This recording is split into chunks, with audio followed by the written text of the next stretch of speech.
Okay, I'm gonna be presenting my medical report. So, my patient's name was Elena Swiss. She's a 21-year-old African American who came into the ER complaining about abdominal pain. When we asked her to point out exactly where the abdominal pain was, what part of her abdomen, she pointed to the lumbar and iliac area on her left side. So we asked her how long had the pain been going on. She said about a week now, but that the pain was just increasing. So therefore, I asked if she had any other symptoms. She did say that she had nausea, cramping, and vomiting. All of her vital signs were good. Um, we checked her lungs. Her abdomen was a little tender in the area that she complained about the pain being. And therefore, we decided to um, do a couple of exams. I automatically thought it was diverticulitis or hernia. Um, so we took a stool culture and we put her in, and we got a CT scan for her. So from the stool culture, when we got the results back, it automatically ruled any infection that we thought she might have had out of the gate, out. It also indicated to us that there was blood in there, so automatically I again thought this has to be diverticulitis.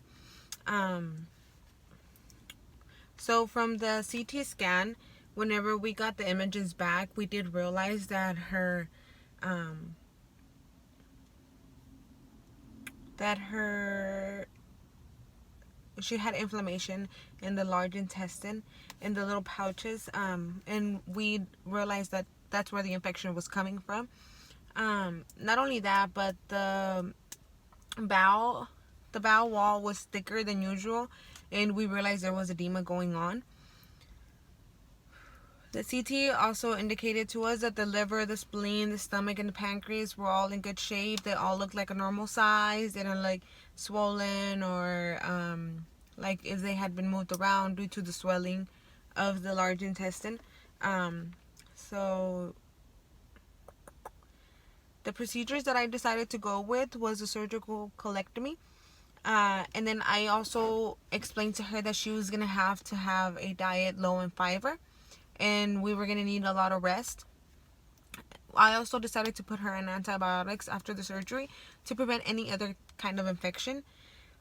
So, with the colectomy, we first took her in the room, we set everything up.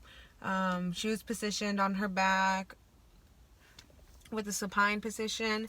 She was induced in anesthesia. Her abdomen was prepped. We made a 6 to 8 inch incision.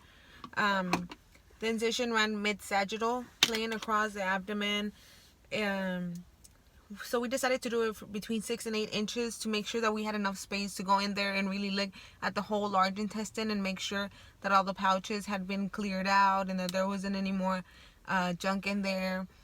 Um,